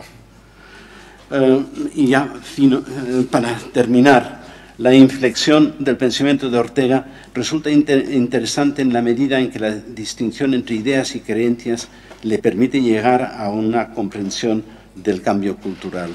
La noción de crisis pasa a ser fundamental en obras como En torno a Galileo o La idea de principio en Leibniz. Quizá la de vocación se preste a encontrarse apoyado por la noción de creencia. En este sentido, habría un progreso en el pensamiento de Ortega en la medida en que realiza mejor lo que en todo momento fue su propósito: la reabsorción de la circunstancia que implica la salvación, la comprensión de la misma. Pero al tiempo se puede plantear que el autor de España invertebrada resulta mucho más cercano a nosotros en la actualidad política de una coyuntura en que antes de explicaciones científicas necesitamos ante todo tomar posición en distintas coyunturas. La idea de un equilibrio dinámico en la asunción simbólica de un proyecto afecta a la situación real del ciudadano medio en un momento determinado. Ante ello palía la mayor comprensión y también las mayores dificultades metodológicas de la distinción entre creencias e ideas. En realidad, las dos caras de la obra, la integración proyectiva y la integración creencial, se implican mutuamente y las dos resultan imprescindibles. Muchas gracias.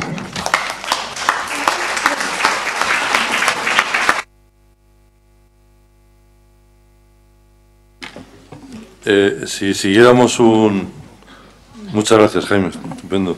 Si siguiéramos una estricta disciplina respecto al horario, yo le diría ahora al profesor Jean-Claude Lévêque que ya no tiene tiempo, que para otro día.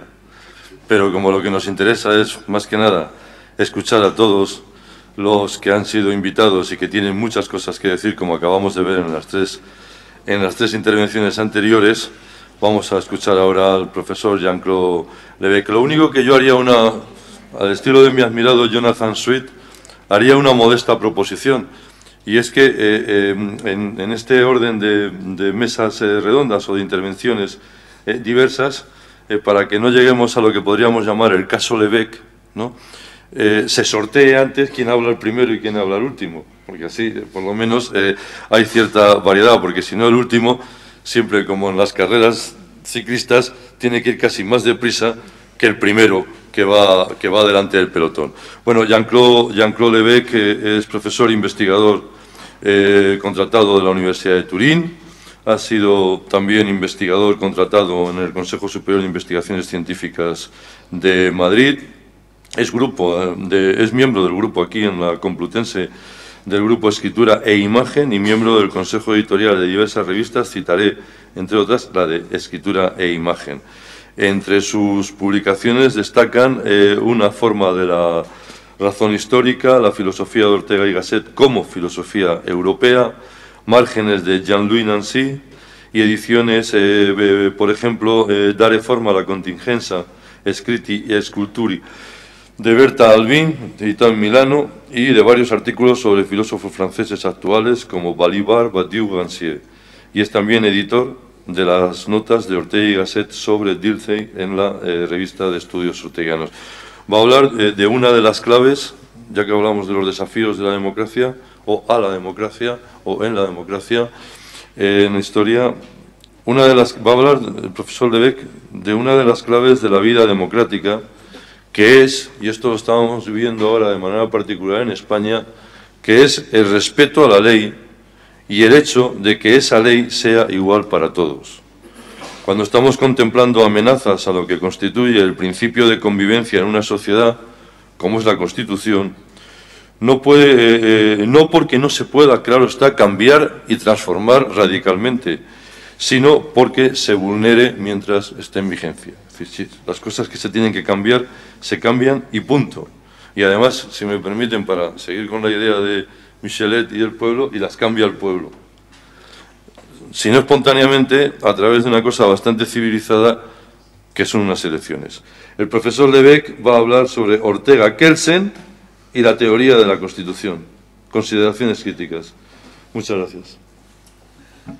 Muchas gracias al moderador y, en primer lugar, le voy a dar las gracias a los organizadores del Congreso y a Javier Zamora Bonilla, en particular, por haberme invitado. Yo intentaré atenerme a los 15 minutos, en la medida de lo posible. Vamos a ver si es posible. Espero que sí. Entonces, en mi intervención voy a hablar de dos autores. O sea, la intervención está dividida en dos partes. En la primera hablaré de algunos límites de la teoría de la Constitución de Kelsen, algunos, porque seguro que los especialistas encontrarán más, y de lo interesante que es, a pesar de todo, esa teoría para la reflexión actual sobre la Constitución y sobre la democracia. En la segunda, con 4 pinceladas, intentaré subrayar, sobre todo a partir del texto del Imperio Romano, algunas integraciones posibles a la teoría de Kelsen, hechas a partir de la reflexión de Ortega sobre la legitimidad. El texto, hay dos textos, hay muchos más, pero dos básicos en los que Kelsen habla de la Constitución, que son la teoría pura del derecho y la garantía jurisdiccional de la Constitución, la justicia constitucional, que en la edición española se encuentra en Escritos sobre democracia y socialismo, editado por la editorial Debate de Madrid en el año 1988. Vamos a ver cuáles son, en breves pinceladas, las características de la teoría de la Constitución de Kelsen. El razonamiento de Kelsen era, en términos muy generales, el siguiente. Primero, la creación, legislación y la aplicación, ejecución, no son funciones estatales coordinadas, sino dos etapas jerarquizadas del proceso de creación del derecho, ya que la Constitución establece las reglas que han de observarse durante la producción normativa. En segundo lugar, esta producción también representa un acto de aplicación de la Constitución y, por consiguiente, debemos garantizar la constitucionalidad de las leyes para proteger a la Constitución. De lo contrario, el legislador podría rebasar persistentemente los límites constitucionales. No obstante, en opinión de Kelsen, la libertad del legislador no estaría, y cito, sometida más que a limitaciones relativamente débiles, porque su poder de creación es relativamente grande. Según Kelsen, entonces, la Constitución debe ser objeto de protecciones porque representa la estabilidad del Estado, pero no tanto porque tuviese un contenido normativo particular.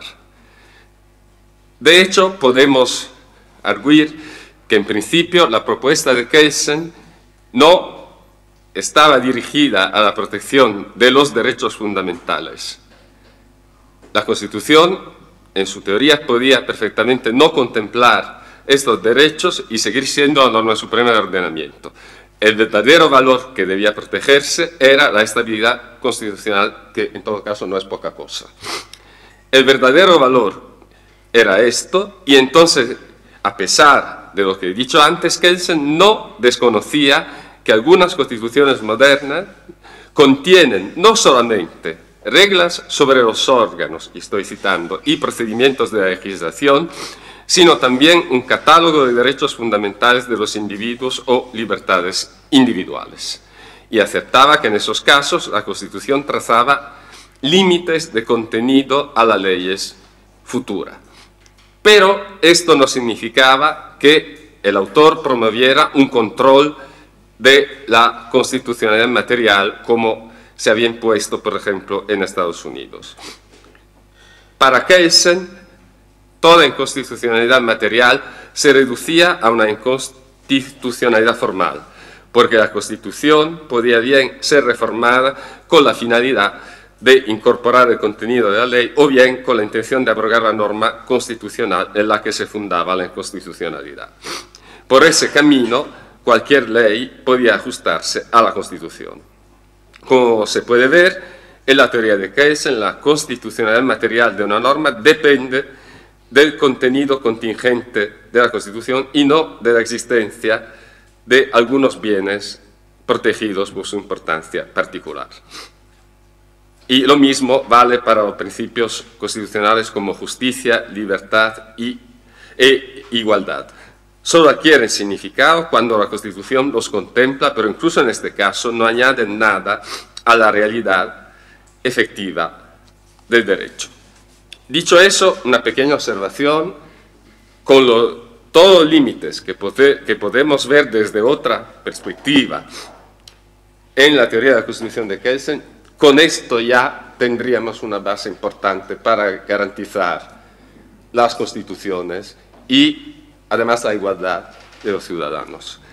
Kelsen no defiende, por otra parte, una concepción axiológica de la Constitución que supondría, por ejemplo, limitaciones materiales al poder de reforma constitucional.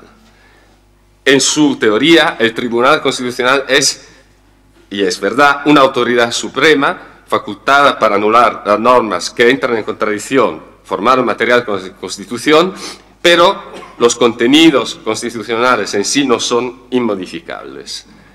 El tribunal es necesario porque de otra forma sería imposible garantizar la supremacía de la Constitución. Sería una ingenuidad política pensar que el Parlamento anularía una ley que él mismo ha votado porque otro órgano le haya declarado inconstitucional. Solo el tribunal puede entonces garantizar la vigencia de la Constitución independientemente de la voluntad del órgano que produce las leyes. Hay objeciones posibles que se le han hecho. Por ejemplo, los peligros de que el control de constitucionalidad podría suponer, frente a la división de los poderes, una preocupación democrática que impugnaba la legitimidad de los límites impuestos por la Constitución a la voluntad del legislador democrático. Para sortear la primera objeción, Kelsen argumenta que el Tribunal Constitucional no pertenece al Poder Judicial y, por tanto, al menos en su teoría, se trataba de un esquema distinto del que encontramos, por ejemplo, en la Constitución americana. Este órgano de control constitucional realiza una función legislativa en sentido negativo. Anular una ley es dictar una norma general. De esta forma, al ejercer una función legislativa, el Tribunal Constitucional es un órgano del poder legislativo que no contradice la separación de los poderes. Dejo de lado otros aspectos de la teoría de Kelsen. Estas premisas sobre la justicia constitucional sirven para explicar algunas tensiones y aporías en la teoría de Kelsen.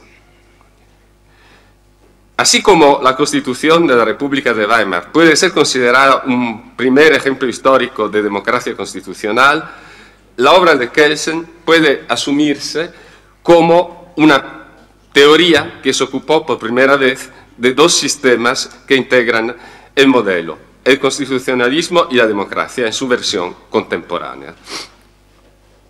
Pero, como podemos ver a partir de la bibliografía kelseniana, y bueno, es resabido, pero hago hincapié un momento en este punto, el mismo Kelsen estudió al Estado y a la democracia política por separado y, desde cierto punto de vista, de una forma independiente. De hecho, mientras la teoría general del derecho kelseniana es netamente descriptiva, la teoría de la democracia puede ser considerada prescriptiva. Y ese punto a mí me interesa mucho. ¿Por qué? Porque, por ejemplo, en Italia no se cita muy a menudo Kelsen, pero sin embargo todas las discusiones que se han tenido en los debates públicos suponen, a mi modo de ver, ese marco kelseniano. Se da por descontado que todo el mundo lo conozca la teoría de la democracia de Kelsen, pero no es realmente así.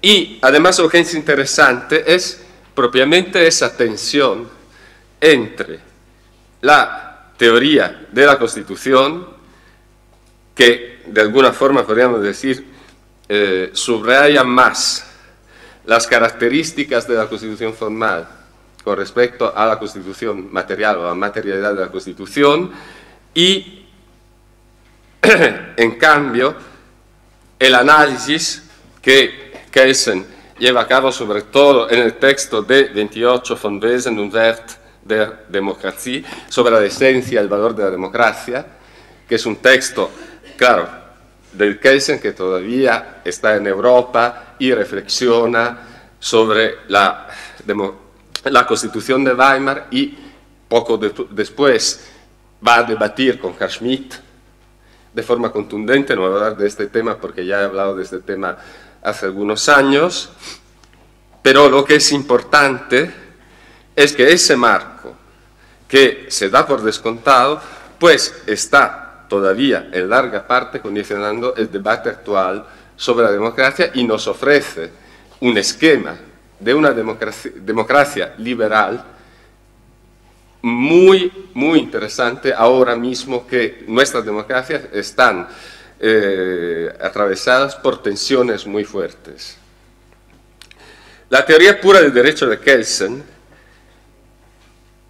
es importante también porque nos da, además de un marco general, una definición importante de las relaciones entre Constitución y democracia. Kelsen concibe al Estado como un ordenamiento jurídico centralizado, que tienen su última fuente de validez en una norma hipotética fundamental, Grundnorm, que no es una norma puesta, sino presupuesta. Y lo que nos interesa es que la validez de esa norma no depende de un poder constituyente, sino de una norma hipotética y cuya función esencial consiste en autorizar a los órganos estatales para introducir las demás normas de ordenamiento.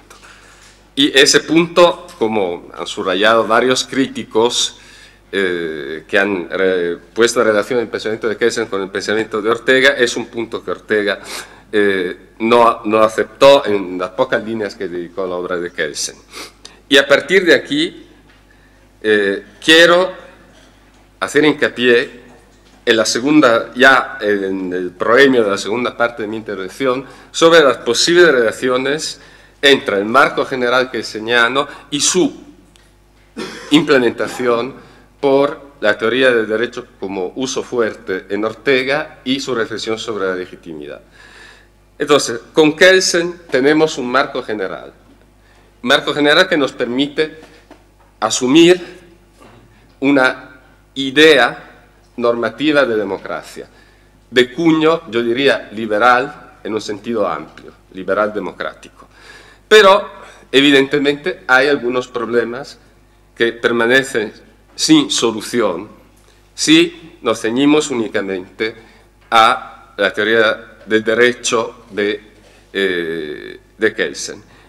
Uno de estos, como ya ha señalado el profesor Jaime de Salas en su breve análisis del texto de Ortega del Imperio Romano, es el problema de quién manda y, por consiguiente, de la legitimidad.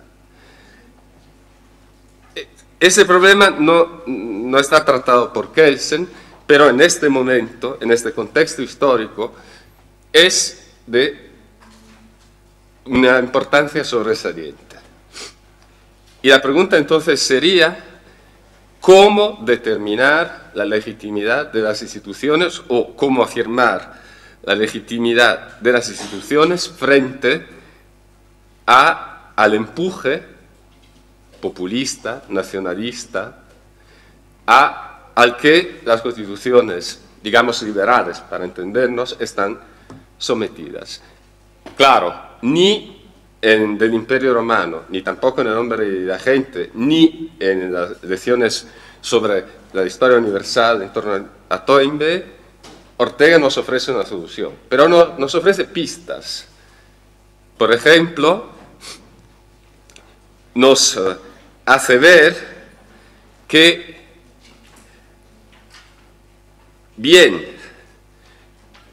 que un esquema general de los valores democráticos y una defensa relativista, como la de Kelsen, de la democracia, sea importante, no es quizás suficiente si no establecemos dónde o de dónde nos viene o proviene la legitimidad de las instituciones.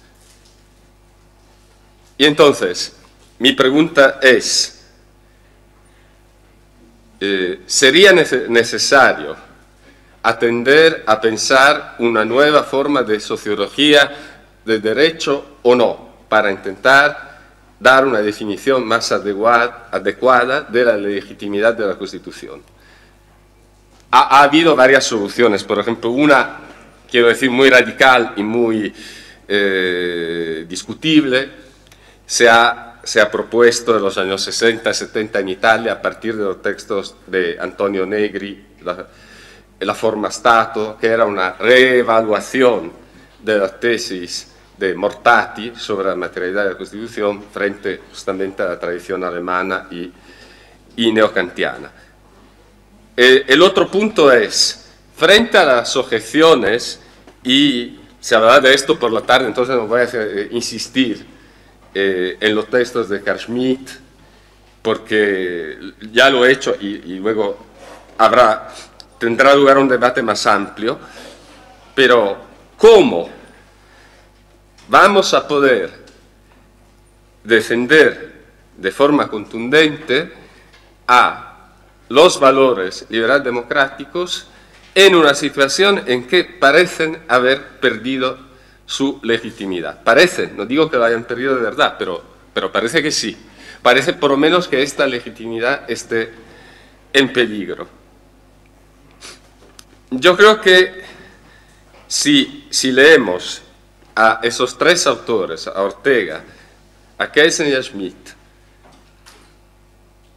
e intentamos ver los límites de cada teoría, pues ahí mismo encontraremos una herramienta importante no para sacar unas conclusiones definitivas e inapelables, pero sí para ver cómo el derecho y la idea de legitimación y de legitimidad tienen un fondo oscuro con el que tenemos que contar.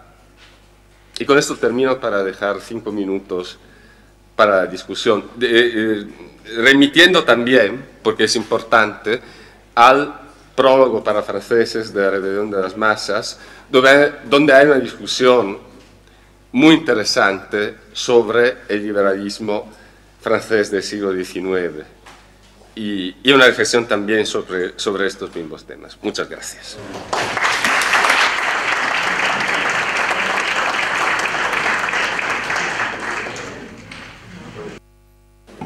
Muchas gracias.